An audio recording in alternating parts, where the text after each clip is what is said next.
Ladies and gentlemen, it's match day. We're on the way to the fields. I've got 4 games back to back.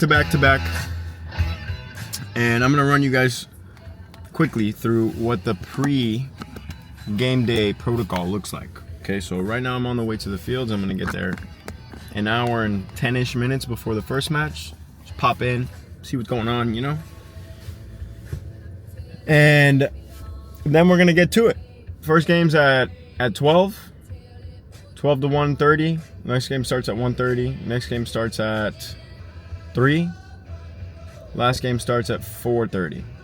So literally back to back. I'm going to be there the whole day. I might have to ask a parent to bring me some snacks, I'm not going to lie. But I'm doing better than I usually do. I had breakfast. I have a huge jug of water with electrolytes and creatine. I've got a couple granola bars of snacks. I probably could have done better getting some more snacks. I might stop and get some on the way. But yeah, so I'm gonna get there, figure out what field we're on, set up the warm-up, have everything organized. And what I do before the games is I'll go through lineups and substitution patterns. So most clubs have a system where parents can update their availability.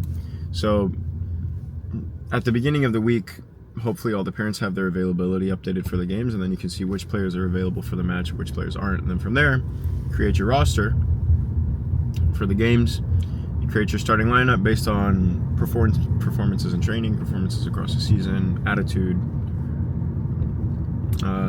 what players are available, all that stuff. You make your lineups. And then whenever you have your lineup or the list of kids that are going to be at the game, you have to go onto a website called Godsport, and you have to create these player cards. And you basically have to select each player. It's just so that the referees can verify that the kids are actually play for their club and they're actually registered. And so they have the right birthday and everything, so people can't, cheat basically and have kids play that aren't allowed to play. And then you show up to the game and run your substitution patterns. So yeah, that's pretty much it. My substitution strategy is normally I'll sub the people that need to be subbed halfway through the first half, and then second half I'll do more substitutions because I have a clear idea of tactical changes that I want to make, unless there's a tactical change that's very pressing and I really need to make a change. Then I'll do it in the first half. But normally, especially because of the ages that I coach, it's U10 through U12. I'm not super hands-on and instructional during the games because, one, I don't want to take away their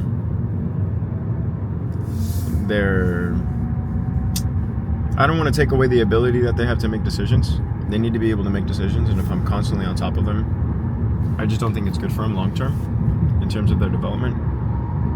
And additionally, they're already in a heightened state of consciousness. The game's going on, they're playing, they might be nervous about the game, their parents are on the sidelines yelling at them, whatever's going on. They can only process a certain amount of information, especially U10s and U11s. They can only process a certain amount of information. U12s is a little bit more, but the concept of their brains are not fully developed, and most of them can only think concretely. So the information that you have to give them is different than if I was talking to somebody that's playing in college or somebody that's playing professionally, because they can understand more abstract concepts, they can think in more steps, they can understand strategy better. And so I have to be very conscious of, one, the information that I give them, and two, how that information is relayed. Because I don't want to overwhelm them and then they don't actually understand or process anything. It's better to give them a little bit of information efficiently than to overwhelm them with a bunch of information and they're not going to retain any of it. So the communication style has to be I feel like I need to be very aware of it. And whenever I am more hands-on, it's to fix their shape. It's to make sure everybody's in position, that we're rotating correctly together, that we're staying compact offensively, that we're transitioning as a team offensively. That's where most of my communication goes. And then individual actions. So whenever there's a pause, if one of the players has repeated an action twice that was unsuccessful. For example, if we're going to press the other team's back line and my winger is going to press, but he's allowing the outside back to cut back inside instead of forcing him to the outside, then that's a change I can make. You know, I can say, hey, you know how when you go press, he's beating you on the inside and he's cutting inside of you? And they can be like, yeah. Okay, well, what I want you to do is press him from the inside out. Okay, so whenever you press, I want you to curve your body shape like this so that he can't go backwards and he has to go down the line, so that you're forcing him to where the rest of your teammates are. Does that make sense? And they're like, oh, okay, coach, I got it. And then they do it. Stuff like that. That is very doable. And they can understand that. And some of the players apply individual feedback really well. And it's not because they're not trying, it's just because they don't see the solution. So if I can help them see it in a simple way, then it helps. But I don't ever yell at players for making mistakes. I don't get mad at them, not even in training. And I've found that positive reinforcement creates an environment, one, where the kids feel safe, and two, where whenever I do need to be serious with them, it means more. Because I'm not the angry coach that's yelling at them all the time and snapping clipboards in half at halftime because they're not doing what I tell them to do. If they can't execute what I'm asking them to do, it's my fault because I haven't worked on it enough in training. It's my job to make sure that the kids understand how to execute solutions. If I ask them to execute a solution and they can't execute it well enough, it's not their fault. They're kids, you know? I'm the one that's teaching them. So I think that's really important to keep in mind. So in regards to the communication that I do during the game, a lot of it is positive reinforcement, and I feel like I can extract more effort from the kids because they just feel motivated, you know, and they have somebody that's really supporting them behind them. And then they apply feedback much better because it doesn't come from a negative point of view. It's not like, oh man, hey, don't do that. You need to do this next time. That doesn't work. That's not the approach. It's, hey, you see how that didn't work? Okay, maybe you can try doing this next time. Does that make sense? It's a very different approach. And then whenever I need to be hard on them, if they're not paying attention in practice or they're talking while we're in a huddle or they're not focused, then I can do it, you know? But the foundation of my relationship with the players is a positive one. And I hope that they all feel that I'm patient with them and that I care about them. And I think that just helps to create a better environment. And it allows me to be able to communicate differently with them because they trust me. So those are kind of my priorities in terms of communication during the game and during training. Obviously at this age, playing time is important for everybody. It is. All the kids need minutes to develop, and if there's a kid that's not as good, then it's my job to make him better, not just write him off because he's not good. So I try and make sure everybody gets good minutes. If there's players that need some extra minutes for their development and they're struggling maybe a little bit to perform, then I'll try and find them 2 games in a day. So like if I have a U11, my U10 group plays in a U11 league because they're freaking cracked. My U10s are freaking good. They're arguably the most defensively organized team out of all 3 age groups that I have. They are fantastic. Whenever they're U12s, it's going to be so much fun to coach them. They're so good. But if I have a U11 that either is a top performer and he gives us a little bit more of a physical profile because my U10s are playing U11, then I'll play them in that game to kind of bump the level up. And I'll balance it with maybe a player that needs more minutes developmentally because they're struggling with confidence or whatever it may be, you know? So,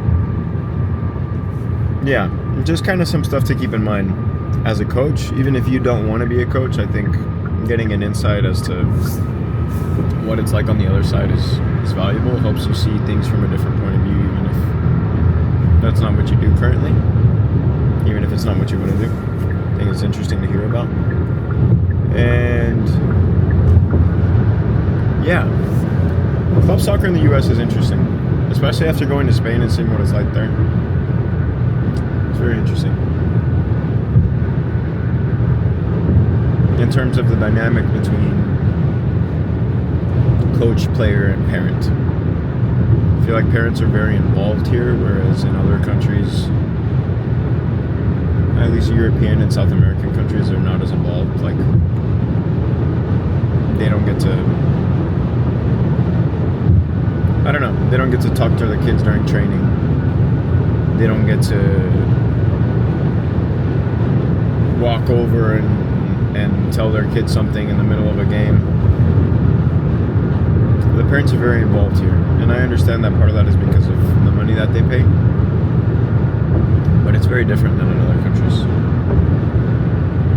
And I hope that over time the US is able to create programs that are more funded. I know we're trying to do that so that, one, families don't have to pay as much in order to have their kid in club soccer, because it's valuable. You know, I grew up playing soccer all my life, and me playing soccer probably saved me from a lot of stuff that was not good for me, and it kept me around friends, and it gave me a purpose growing up, and it gave me something to work hard for. It's all valuable things, you know, and there's a lot of families that maybe their kid is talented, or maybe they just want their kid to play in a sport and be part of a team, and they just don't have the money for it. And that sucks. And I wish it wasn't that way. So I hope as time goes on we kind of move more towards funded programs where, okay, No Blinker's crazy, bro. No Blinker's crazy. You almost hit me. Yeah, I hope over time we can get more funded programs where families don't have to pay as much, and I think that'll also help with, I don't know if this is the right way to phrase it, but the balance of power in terms of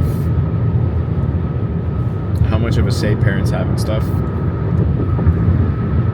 And this is it's not a slide on like parents that have kids that play youth soccer. It's just, and not all parents are like this, but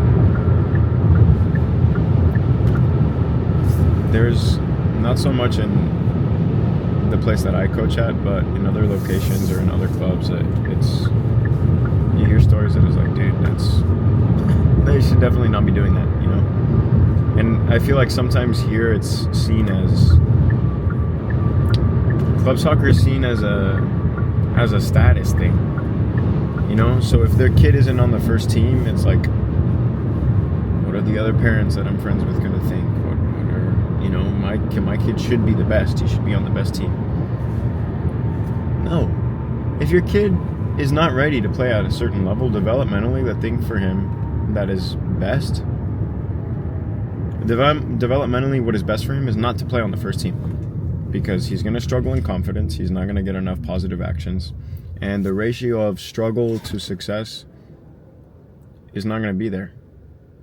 In order for you to grow, you have to have some success. If you're in an environment where you're not finding any success at all, you're not going to grow, and your confidence is going to take a hit, and your development is going to plateau or go down because you're not succeeding in anything you're doing. That sucks. You shouldn't want that for your kid, regardless of whatever status or whatever. I don't know. It's just silly to me.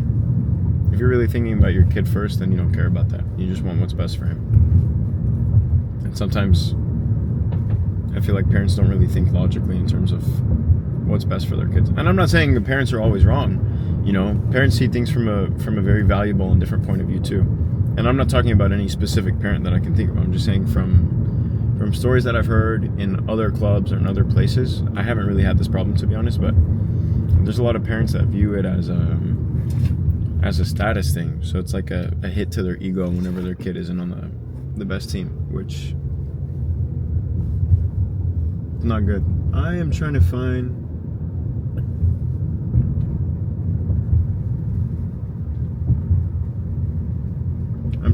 we're playing at a school today, and I don't really know where I'm supposed to go. Anyways, yeah, that's my little tech talk.